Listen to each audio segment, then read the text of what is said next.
Sir, kalain ang color. Zombie ka na.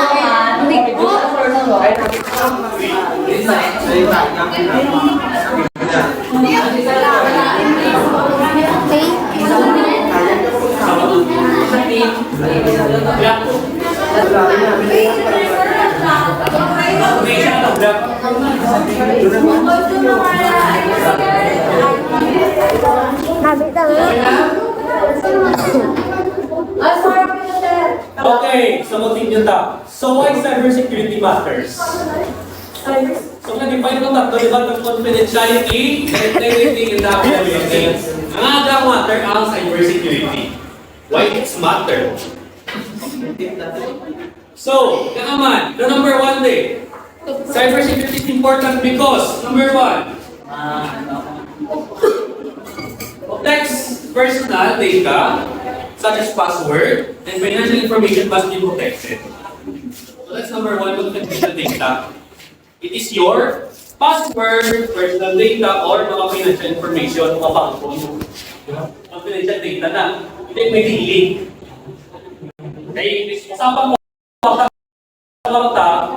napaka-google yung gawin. Di ba? Kasi ikaw masunod eh. Kami fakta ka. Di ba? May mga details ka, i-share mo yung mga credit card sa mga classmate. Di ba? Hindi. I-cash account mo, i-share mo.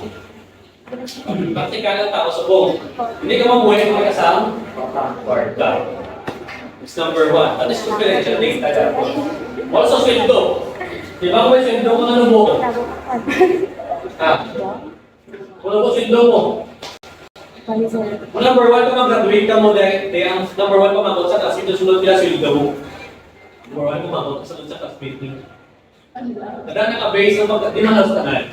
Dahil naka-base ng pag-ulok sa isang katao, di ba? Sa sweldo. O tama nga mag-treat sa imo. Kung sweldo mo 3,000, nag-treat sa tao sa imo. Ano ba yung ka, di ba? Pero kung sweldo mo, minimum ka, maybe good friend siya or bad friend, depende lang. So, maybe your financial information transaction dapat confidential lang. Hindi na iwasan ng mga judgment lang ng tao. Next naman is on secure system to operate. Oh, what do you mean by cybersecurity in businesses? So, business. Like for example, in school na business mo, nabayad ka mo. So your data, your personal information is na ma-indicate sa register.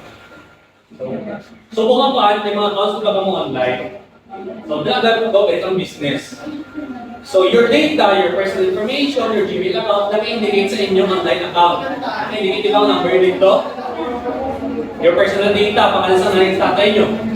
So nag-indicate ito tanan. So business relies, dapat secure ang system nila. Kaya man, once na may leak ang system, so hindi na siya secure. Just maybe ang ikot sa nag-hack ng mga information dito online, so balik pang imo data.